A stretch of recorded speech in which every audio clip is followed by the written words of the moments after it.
Good morning to everybody and welcome to our Monday Motivation Spotlight. Every Monday, whether you're joining live or whether you're watching the recording, I'm Lesley Kaplan and I welcome you here today. Another challenging week, as we know, from Israel, but we will not only survive, we will thrive. And as you know, this series was started off as a result of the war to give exposure to Israeli businesses and we'll talk to individuals as well as to motivate and inspire us every single Monday. So whether you're watching live or whether you're watching the recording, we can definitely get inspiration. Thank you as well to our co-hosts, ACI, and of course, as well to our sponsor for this week, Kim Bash, Israel's real estate matchmaker. So we have a great session lined up for you today, as we do every single week. And as I say, we meet every week besides when there's Chagim. So for me, it was a bit strange last week not meeting, when I was used to, and you were used to joining every single Monday.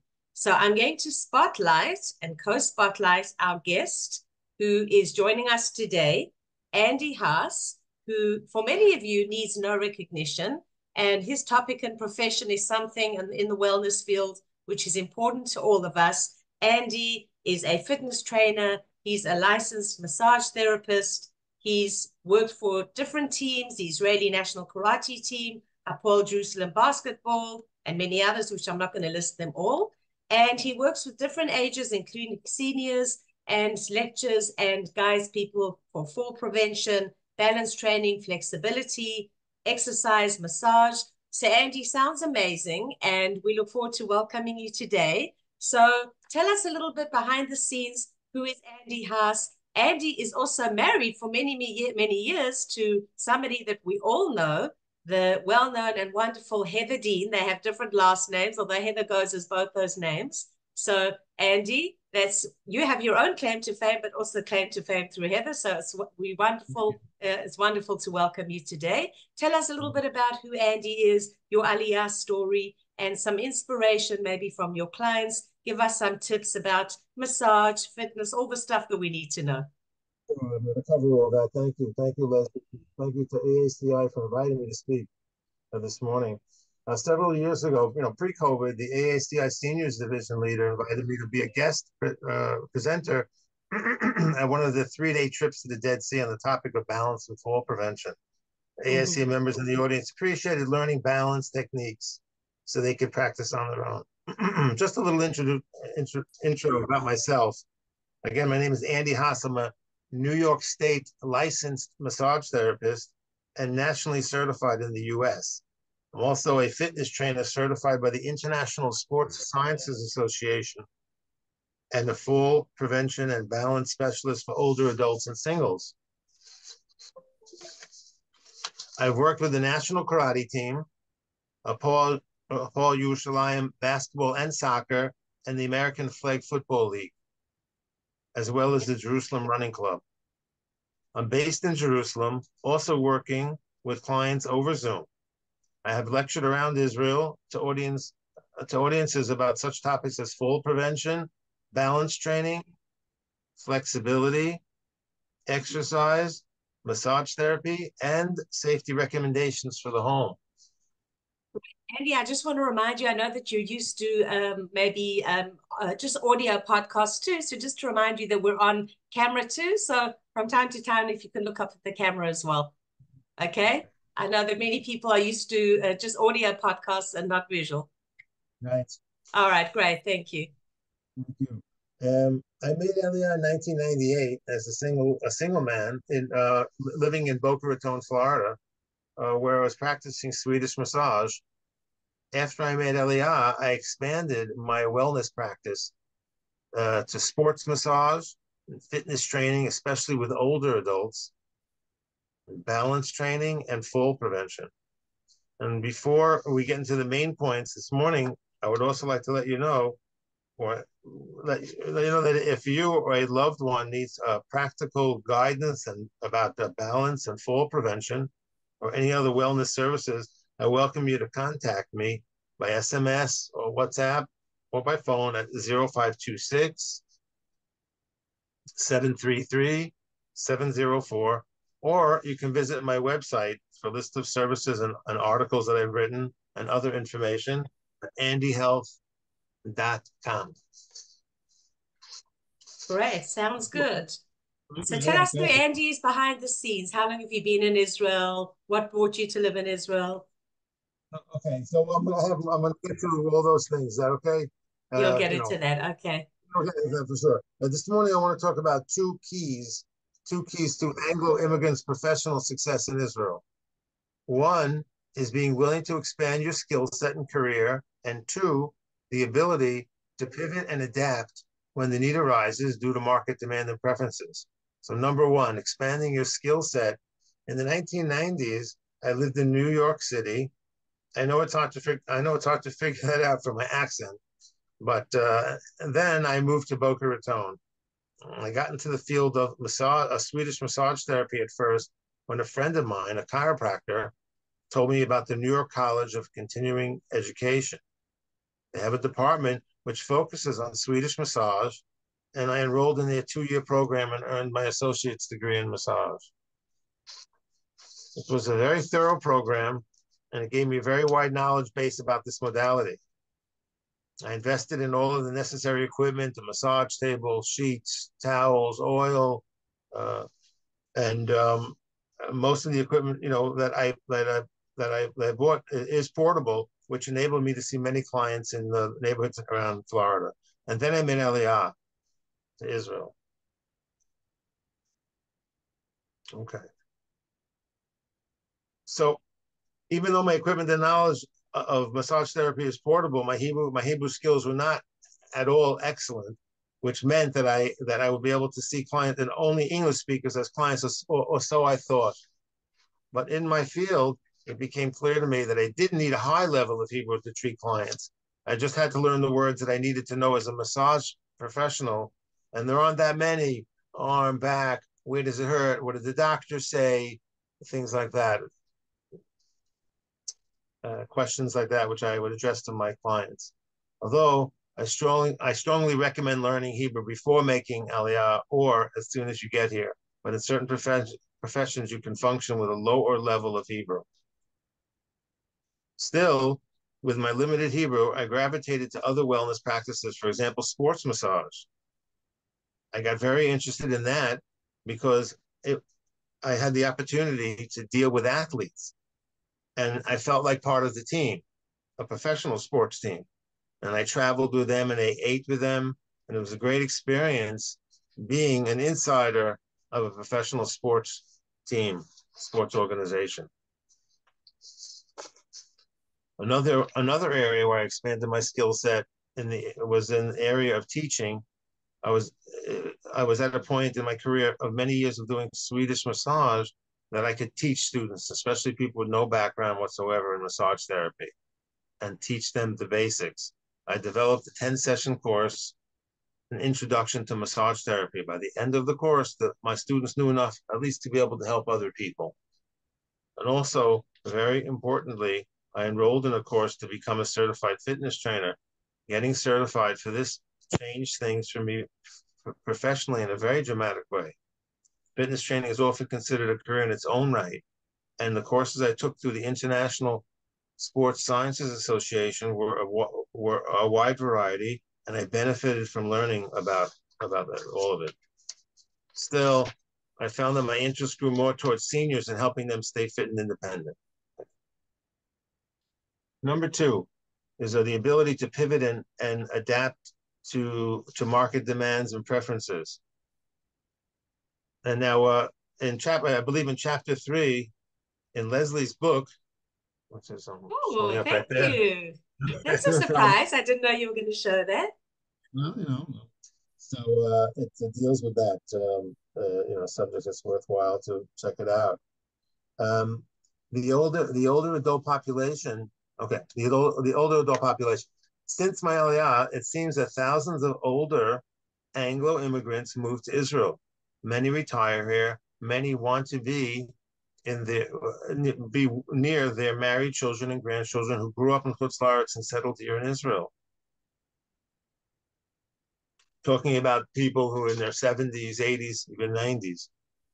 The older folks want to keep their lifestyle and independence without the need for a home attendant or an assistant. Skills I obtained continue to help me help seniors with core strength and with range of motion and with flexibility. I also did a lot of research on home safety equipment, which helps seniors and anyone set up their home with devices and accessories that help them prevent tripping and falling and generally being able to function better at home. In my experience, in general, older Anglos who move to Israel to retire have more disposable income and can more easily afford hiring a professional to come and help them with services like mine privately. Older Anglos here often have a community of their own, and they exchange ideas and recommendations. Many of my clients have come to me through word of mouth. In some cases, all it took was one client who was very satisfied with me as their trainer to recommend me to other people in his circle of friends. From there, the chain of recommendations continue. For those of you whose businesses rely on word of mouth, the recommendations know what I mean. You'll never know who you'll work with when you go into a field like mine. For example, I used to do Bikur Cholim at Shaarei Tzedek Hospital. Walk up there on Shabbat and visit people. And one time I saw someone that I knew, and he was in the emergency room on a bed. And I asked him if he would like a foot massage. He's in the emergency room, must be stressful. So as I'm giving him the foot massage right through his sock, I felt something around his ankle, and it turned out to be an ankle bracelet. He was under house arrest. So, wow. yeah, you never know. I mean, he's under house arrest. He wasn't well, so he was able to go to the hospital, but that was it. Also, my name appeared in a playbill of a theater production. One of my promotions was on an opening night of a play in Jerusalem, because I was the massage therapist for a cast of actors to give them chair massage and relax them pre-show. They put my name in the program. Also, I was fortunate to work with the Jerusalem Running Club. They hired me to do sports massage the night before the Tiberias Marathon, which is the biggest in Israel. This meant that I went up to Tiberias on the team bus and gave them massages to the runners the evening before. I was invited to their pre-race pasta dinner. Runners must be very aware of their muscles and massage therapy, and is often necessary for success in a race. Excuse me.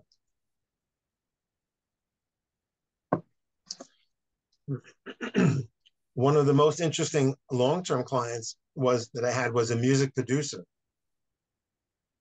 He was a very dynamic young man who had an unfortunate accident in his 30s that left him as a quadriplegic. As sad as it is, even for someone who is a quadriplegic, massage therapy is good for circulation and has an emotionally soothing component. Some of my speaking engagements include talks I gave to groups of people like with Parkinson's, such as Tikva for Parkinson's organization and the Parkinson's group for Yad Sarah, and there's also a Parkinson's group in French Hill. Excuse me. I've also treated many rabbis well-known in Kiev and as community leaders over the years. Also, on a sunny July 4th, many years ago, I participated in the AACI July 4th event at the Biblical Zoo in Jerusalem. It was a good way to meet potential clients while enjoying the surroundings. In conclusion, expanding your skill set and adjusting your services and attitude to improve the quality of life to a new demographic who requires these services is just some of the ways you can thrive professionally in Israel. If anybody has any questions, I'll do my best to answer them. Thank you again for the opportunity to be with you this morning. Great. Thank you, Andy. We're not done yet. Okay, let me just co-spotlight. So tell us a little bit about Andy, besides the professional side, and I'd like to get into some tips as well. Tell us a little bit about Andy. How long have you been in Israel? This is off the cuff, nothing planned. How long have you been in Israel? What do you like about living in Israel? Anything you'd like to tell us about your Aliyah? Yeah, sure. Maybe what As brought you to I came in Judaism many years ago?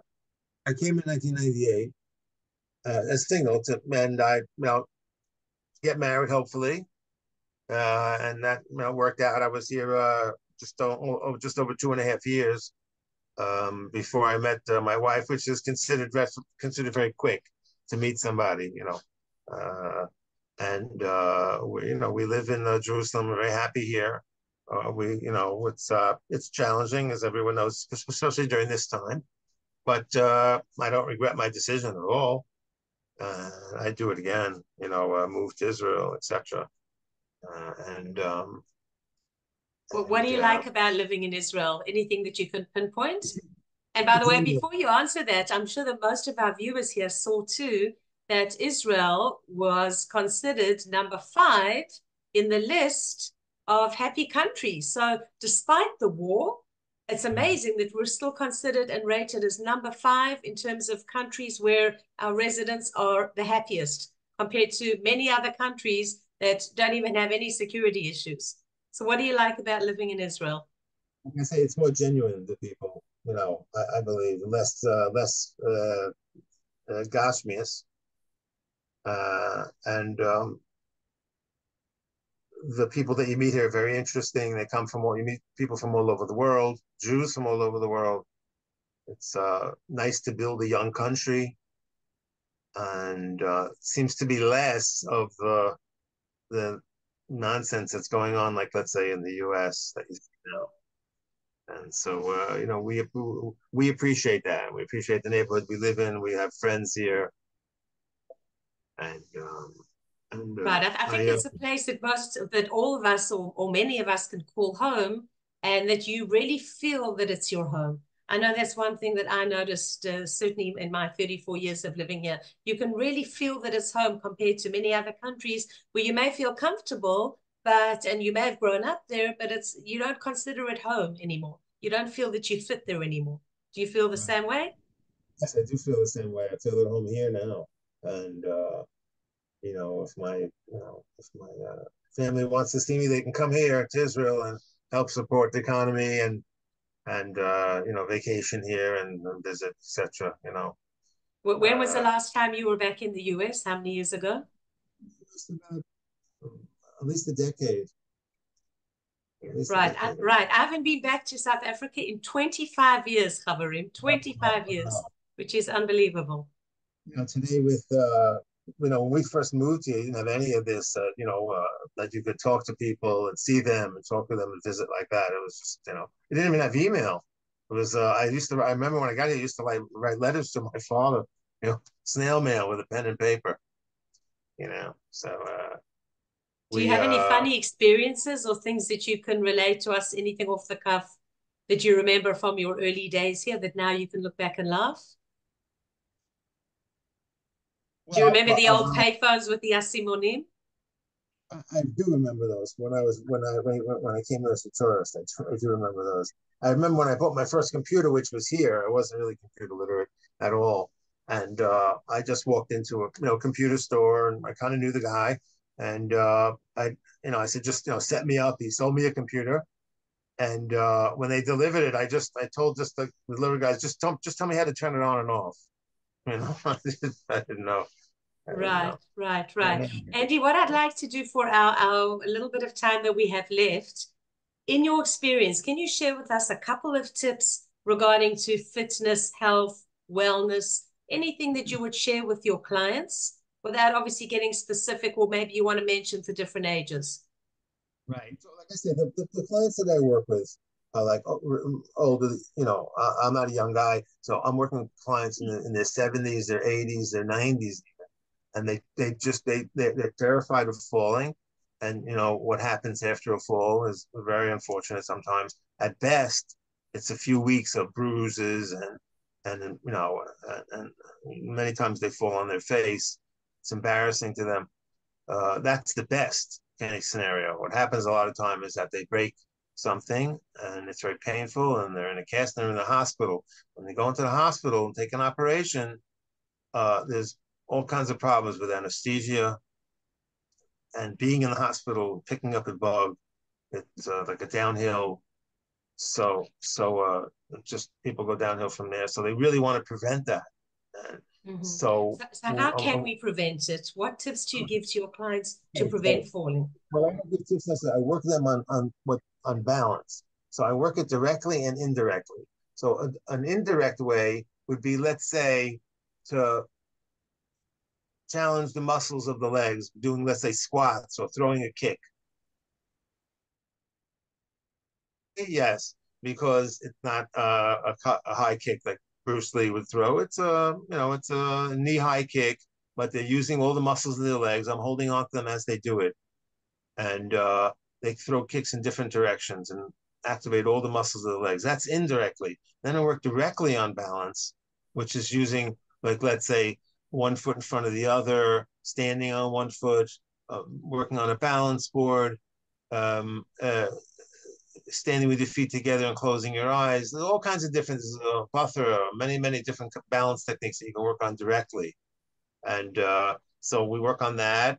And then we work on also upper body strength, because sometimes people, if they go up or down stairs, they want to be able to hold on to the rail. So we work on those muscles of, like arms and shoulders and the grip, the hand grip itself. Uh, so you're working upper body, lower body. There's an aerobic component as well, but that's not that important to them. They're not looking to, run the marathon. They're more interested like I say, balance and fall prevention at that age. At that age, Mm-hmm.